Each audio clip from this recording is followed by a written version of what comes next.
Sebelum mulai, selalu biasa saya membacakan risk disclosure and warning. Oke, mohon diperhatikan informasi yang akan diberikan hanya sebagai saran umum atau educational purpose karena informasi atau saran yang diberikan hanya bertujuan untuk edukasi semata dan bukan financial advice bagi keperluan pribadi Anda. Kami tidak memberikan bantuan atau perencanaan investasi dengan timbal hasil yang dijanjikan apapun kepada trader. Oleh karena itu, setiap saat Anda harus mempertimbangkan kelayakan nasihat sebelum Anda bertindak lebih jauh.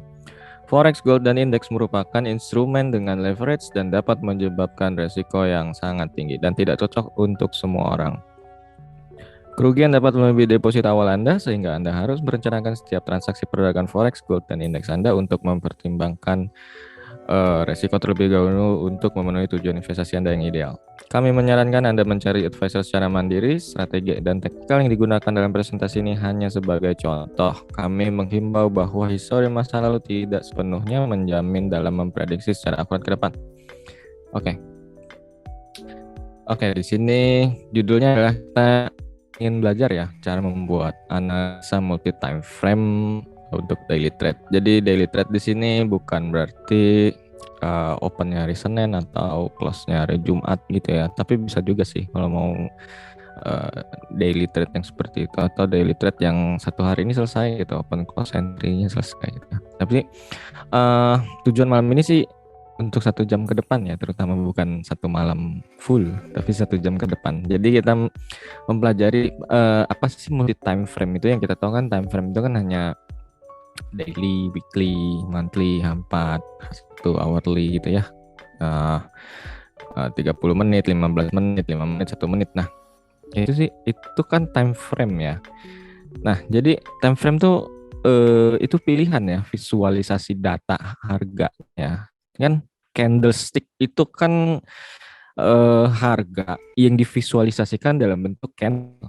Nah, di sini kan ada pilihannya, ada yang mau per 1 hari, ada yang per 1 jam, per 4 jam gitu kan.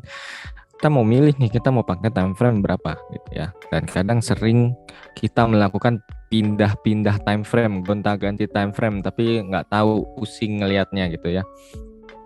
Di daily bearish, di 15-nya bullish gitu ya, atau sebaliknya akhirnya bingung mau nge-buy mau nge-sell, dua-duanya loss gitu ya. Jadi gimana sih cara kita menggunakan multi time frame? Nah, ini kita pilih ya. Kita pilih mau dari daily-nya per 1 hari, mau dari weekly-nya atau monthly gitu ya. Makin besar makin bagus sebenarnya. Jadi kita bisa melihat sisi ininya ya, sisi range yang lebih besar itu yang memiliki probabilitas yang paling bagus sebenarnya. Oke. Nah, kemudian ada time frame yang di bawah 1 hari. Jadi kayak 4 jam, 1 jam, 30 menit, 15 menit, 5 menit, 1 menit gitu ya. Tapi sih biasanya yang pemula-pemula favoritnya sih yang geraknya candlenya cepet ya. Saya yakin pasti banyak di sini yang gonta-ganti 15 menit, 5 menit, 1 menit gitu ya. Kalau nggak keberatan boleh ditulis ya di chat. Siapa yang masih sering entry atau nganalisis ngegambar-gambar di 15 menit, 5 menit sama 1 menit? Ayo, berapa banyak yang masih suka pakai time frame kecil? Nggak masalah sih sebenarnya, nggak salah juga. Kan pengen tahu aja ada berapa banyak gitu ya. Biar kita belajar bareng-bareng gimana caranya menggunakan time frame kecil dan time frame besar. Pak Syarifudin, oke, masih sering-sering M15, M5 ya, apa Pak? Oke, jadi multi time frame itu metode ya, kita menganalisis dari satu time frame ke time frame ya. Jadi analisanya kita bisa gunakan untuk mencari peluang entry atau kita bisa melihat dulu arah besarnya ya. Jadi banyak trader yang menganalisa menggunakan multi time frame banyak gitu ya. Tapi ada juga trader yang tujuannya malam ini kita mempelajari ya sudut pandang pindah-pindah time frame tuh gimana sih gitu ya, cara baca yang benarnya gitu ya. Dan mengidentifikasi juga major sama minornya, gerakan-gerakan utamanya sama gerakan yang hanya sementara gitu ya. Dan kita mencoba membuat analisa dengan multi time frame. Oke, di sini selalu ya saya sisipkan pola dasar pergerakan harga, dan ini adalah basic yang sangat kuat. Jadi basic di mana kita mau trading dengan style apapun itu harus mengandalkan pola ini ya. Jadi pola ABCD yang bullish sama yang bearish ini harus kita hafalin ya. Jadi ya mau sebandel-bandelnya trader, mau counter trend gitu ya, mau following the trend, jadi ya kalau udah tahu ini aman gitu. Minimal kalau mau counter the trend ya istilahnya maksa nih mau scalping nge-sell gitu ya, sellnya di B, nanti TP-nya di C gitu ya. Ada orang yang following the trend baru di C dia baru nge-buy gitu ya. Gitu juga sebaliknya di bearish, misalkan oh dia ngeliat nih kayak gold sekarang turun dalam gitu ya. Ada yang mencoba-coba untuk nge-buy di sini. Nggak usah ditulis B-nya lagi, udah ada B-nya di sini. Buy di sini, terus nanti dia pas sudah naik diambil di TP. Untung nggak untung, salah nggak enggak. Yang penting tahu gitu ya. Scalpingan atau intraday atau swing trade, yang penting dia tahu di mana entry exitnya. Oke. Next. Nah, komponen apa yang kita perlukan untuk malam ini adalah simple aja ya. Ada dua komponen ya. Satu price action tentu aja, higher low, higher high, lower low, terus sama tools bantuan kita trendline ya. Tanpa trendline kita nggak bisa menggambar apa-apa karena itu untuk mengukur sebenarnya. Mengukur high low itu kita bisa pakai trendline ya. Oke, next. Nah, ini kan kalau misalkan kita sebelah-sebelahin ya, side to side gitu ya, pola time frame misalkan kan pola dasar tadi ya, pola dasar tadi. Nah, ini kan bisa berbentuk daily atau di H4 atau di M1 sekalipun pola ABCD seperti ini ada gitu ya. Dan mana yang benar? Oke, jadi kalau kita lihat harga itu kan turun ya dari A ke B. Ini ya, dari A ke B ya. Terus nanti dia naik koreksi. Nah, baru misalkan mau nge-sellnya di C di sini ya. Terus harga lanjut turun. Dan ini kan panjangnya sama dengan panjang A ya. CD itu sama dengan panjangnya AB. Jangan lupakan ini ya. Jadi kalau AB-nya penurunannya 100 pip ya dari C ke D juga 100 pip. Oke. Nah, jadi kalau kita udah ngeliat, ini kan harga geraknya gelombang ya di daily. Oke, di daily dia turun, kemudian naik, koreksi. Nah, dari A ke B ini namanya major. Oke, major akan utamanya turun. Oke, dari B ke C ini namanya minor, gerakan minor.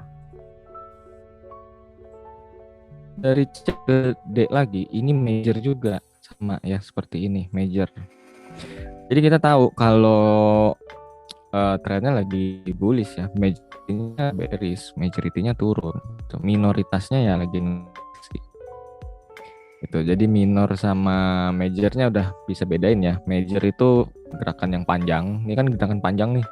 Naiknya cuma sedikit terus dihajar turun lagi. Nah, ini perbedaannya major sama minor. Nah, kalau bingung boleh kumpulin dulu ya pertanyaannya di chat. Nah, ini kalau misalkan penampakan yang kita turunin ke time frame yang lebih kecil. Jadi gelombangnya lebih kelihatan. Jadi naik turunnya ini lebih kusut. Ayo, kalau nggak percaya buktiin deh. Pasti kalau buat time frame yang ada candlenya makin kusut. Nah, ini kita ngelihat bahwa ini minornya, gerakan naik ke atas minor kan. Tentu aja kalau ngomongin pola dasar. Nah, pola dasar. Di sini kan ada pola dasar lagi kan. Di sini A, di sini B, di sini C, di sini D. Jadi harga mau naik atau harga itu mau turun, dia pasti bergelombang gini atau dia gelombangnya naik begini. Nah, kadang gini, saya sambil cerita ya. Saya bikin analisis, terus ada orang yang ikutin. Nah, saya bikin di dailynya kan mau turun ya. Saya incer kan majornya kan. Nah, katakanlah saya nge-sell nih. Terus ke bawah ke atas misalkan saya udah nge-sell di sini. Nah, yang ngikutin saya pasti banyak yang ngelihat nih time frame kecil, ada yang ngeliat mungkin ada yang M5, ada yang ngeliat M1, ada yang M15 gitu kan. Di time frame kecilnya dibawa ke atas gitu kan. Terus takut, "Mas, ini kok malah bullish, Mas, malah naik terus." Ya gimana? Kalau ngeliatnya time frame kecil nggak ketemu gitu. Pasti akan ketemu kalau misalkan kita lihat time frame besarnya. Nah, time frame besarnya kan yang gerakan naiknya itu kan gerakan minornya. Kita tunggu sampai gerakan majornya jalan. Kan kita lihat arah itu di daily. Ini kan sebenarnya D1. Nah, ketika bergelombang gini, ini kan kita turunin ke H4 atau ke H1 deh. Jadi kan pasti lebih apa ya? Lebih kusut candlenya. Nah, kalau masih ada yang belum nangkep, saya next ke slide berikutnya deh. Nah, gini. Kan kalau misalkan di price action itu kan kalau harganya turun, dia kan bikin lower high, bikin lower low, habis itu kan lower high lagi ya, terus lower low lagi. Lower high lagi, lower low lagi. Nah, begitu dia gerak turun ini selesai, berarti dia kan berpotensi untuk membentuk gerakan minornya ke atas. Harga itu kalau mau ke atas ya kan nggak lurus kayak tiang listrik gini ya. Ya panik lah orang pasti kalau trading ada candle naik gini kan. Pasti kan bergelombang juga. Nah, untuk koreksi naik, gelombangnya naik itu dia pasti juga ngebentuk ini. Higher high, higher low, higher high, higher low lagi. Terus sampai dia berhenti membuat higher low, higher high gitu ya. Jadi di sini udah berubah nih higher low-nya di sini misalkan tembus. Nah, dia turun, dia baru bikin lower high, lower low, lower high, lower low. Nah, ini adalah gerakan mulai membentuk gerakan majornya lagi gitu. Jadi kalau misalkan kita bikin garis besarnya di D1 terus turun time frame ke sini misalkan katakanlah H4, H4-nya seperti ini. Nah, kita boleh gitu. Kita mau tiap misalkan ya ada trader yang strateginya averaging. Dia tiap higher high di H4 di sell.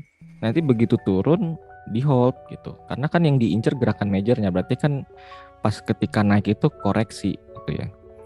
Ada juga trader yang nungguin dia break higher low yang ini dulu baru di sell. Tapi biasanya kadang kalau udah gerak higher low-nya di break itu kenceng, banyak yang nggak berani entry karena pada ngeliat harganya geraknya turunnya drastis gitu.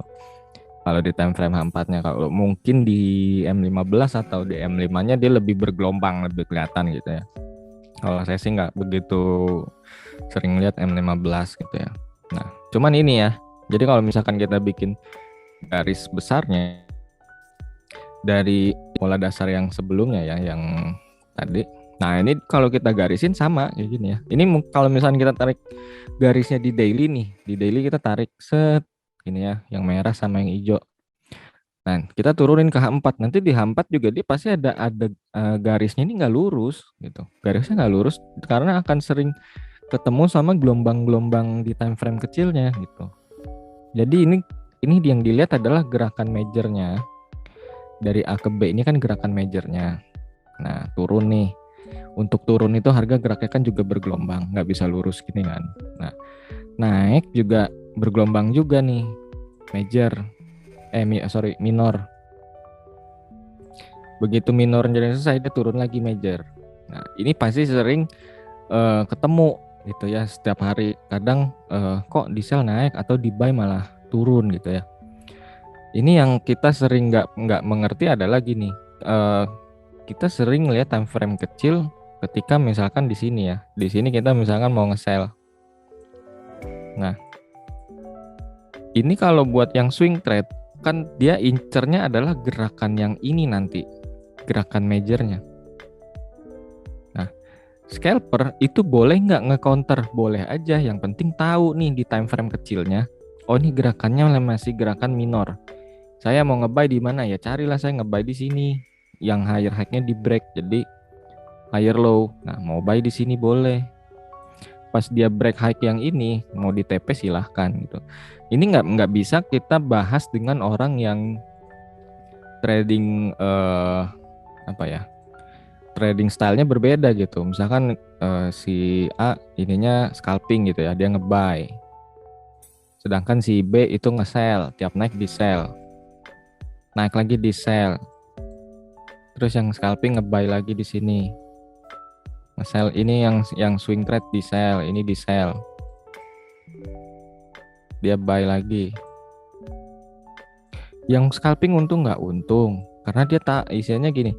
Dia tahu kapan harus masuk dan kapan keluar. Yang swing trade juga untung nggak endingnya? Endingnya untung gitu, sama-sama diuntungkan gitu. Gimana kalau scalper mau ikutan trend majornya? Ya bisa, nggak ada masalah juga gitu ya.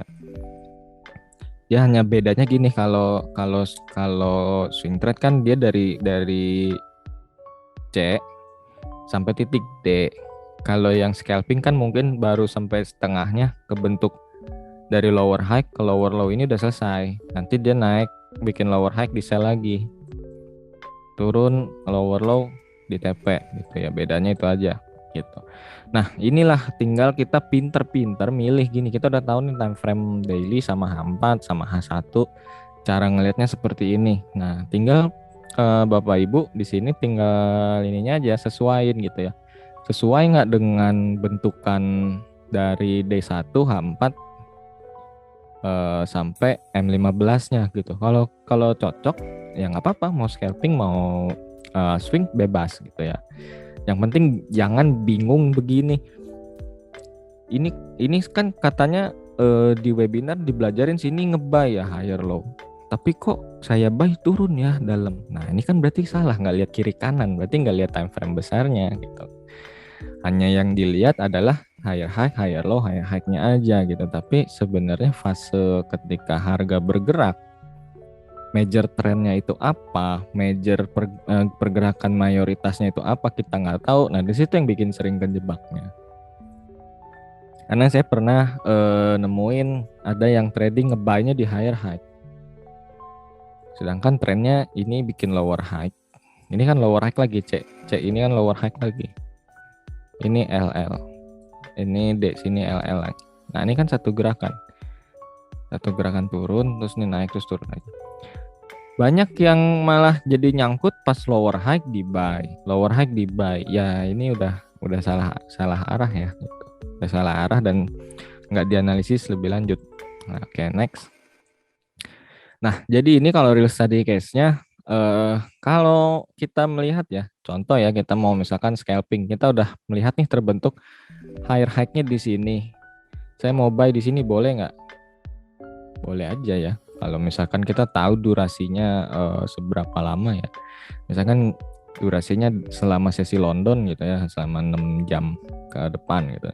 Ya udah di hold aja sampai 6 jam ke depan, sampai misalkan TP minimalnya higher high yang ini, ya udah gitu. Jangan menyalahkan juga teman kita yang misalkan ya teman kita yang nge-sell, dia high di sini sell. Dia sell lagi pas naik lagi gitu. Naik lagi di sell lagi. Ya dia juga mungkin punya pertimbangan lain, punya analisa lain ya, mungkin memiliki perspektif yang berbeda gitu ya. Kalau misalnya kita biasanya senangnya di H1, M15 ya lakuin aja gitu. Tapi mungkin ada pertimbangan orang lain yang secara di time frame lebih besar, dia melihat adalah gambaran ini A, B, C yang ini yang besarnya gitu. Ini dulu sering saya berdebat sama teman saya gitu ya. Jadi kok kamu nge-buy? Padahal aku nge-sell gitu. Padahal yang dia lihat adalah si gambaran besarnya ini gitu. Nah, saya miss-nya di situ dulu waktu masih awal-awal belajar. Ya nggak apa-apa. Nah, setelah kita tahu ini, kita bisa mengkondisikan ya kapan mau nge-buy nge-sell-nya, kita bisa lebih tahu gitu. Nah, begini, ini kalau untuk teman-teman atau Bapak Ibu yang trading yang ngikutin tren, kalau ketemu yang seperti ini pasti carinya sell gitu ya. Pasti carinya sell. Nah, gimana mau nge-sell-nya? Ya kita boleh menunggu ya, menunggu sampai higher low-nya ini di break dulu bisa gitu ya. Kalau enggak tiap seperti tadi ya, tiap higher high yang gerakan minornya ini di sell. Pilih mau yang ini, yang di tengah dan paling atas bebas. Cuman yang penting tahu arah besarnya dia membentuk ini dulu. Nah, tapi kalau tidak membentuk ini disaranin mending wait and see, tungguin gitu. Sampai benar-benar yakin. Karena kenapa? Kalau enggak biasanya sering kejebak, nyangkut dan bingung nggak tahu mau ngapain gitu. Dan juga gini, lebih besar probabilitasnya kalau kita ngikutin yang major ya. Kenapa? Karena kita nggak pernah tahu. Ini yang ingin saya sampaikan. Kita nggak pernah tahu ya. Ketika dia bikin lower high yang di sini, ini kan masih lower high ya, masih turun sebenarnya. Bisa jadi dari sini dia udah mulai turun. Bisa juga high yang kedua dia mulai turun. Nah ini yang kita nggak pernah tahu. Koreksi gerakan minor itu seberapa panjang itu yang kita nggak pernah tahu. Nah itu yang ingin saya sampaikan. Tapi kalau misalkan ingin scalping dan nge-buy gitu ya pas terbentuk higher low di sini ya. Ya make sure jangan lupa plan exitnya ya kalau misalkan ternyata bentuknya dia tidak naik tapi dia malah ke bawah. Nah, ini kita harus punya plan exit cut loss-nya ya atau pasang stop loss-nya karena gimana pun juga dari arah seperti dari bentukan analisa yang seperti ini kita sebenarnya kalau nge-buy jatuhnya udah ngelawan tren tuh ya. Jadi harus sudah bisa bedain ya mana gerakan major, gerakan minor, kenapa kita masuk nge-buy itu termasuk minor atau termasuk di major gitu. Oke. Penyampaian saya sudah selesai, mungkin kita bisa buka ya Q&A sambil saya buka real chart-nya. Baik, jika memang dari Bapak I dan Ibu memiliki pertanyaan, bisa disampaikan di kolom chat atau di kolom Q&A ya, agar nanti bisa dibantu dijawab oleh Mas Vicky. Atau gini deh, apa Kak Nia, kalau ada yang penasaran banget kita bolehin allow talk deh. Boleh. Biar seru. Iya, boleh. Jika memang ada yang bertanya bisa raise hand ya Mas Vicky ya? Ya, nanti boleh. Kita allow.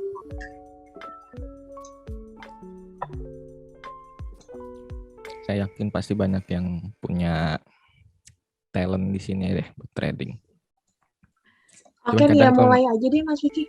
Boleh. Ada pertanyaan nih dari Bapak Guntur. Pada contoh menggunakan daily, apakah bisa menganalisa dari weekly dan monthly juga?